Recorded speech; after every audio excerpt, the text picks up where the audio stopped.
vindicative, conquérante, batailleuse. Générosité, talent, engagement, courage. Autant de valeurs pour décrire une femme, Joséphine Baker, une maîtresse des lieux à l'honneur pour la 2e édition du Festival du Livre en son nom. Elle montre qu'il est possible de naître ailleurs, de venir en France avec tout contre soi et de réaliser non seulement son destin, mais en plus d'accomplir quelque chose d'exceptionnel puisqu'elle est rentrée au Panthéon et dans l'histoire de France. Un événement marqué cette année par un contexte politique qui, en cette veille d'élection, crée la confusion.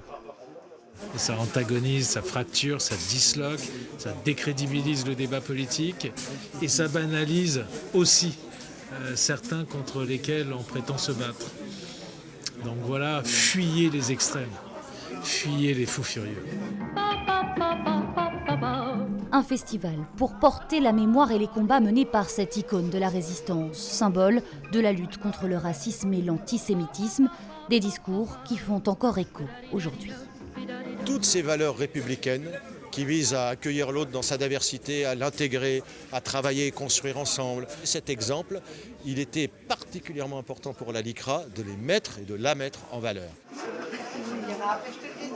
Vous voyez, toute confession des origines et tout ça, ils partagent le moment de la culture, les livres, les débats, la responsabilité, les inquiétudes. On a besoin de ça, parce que grâce à ça, on casse les barrières.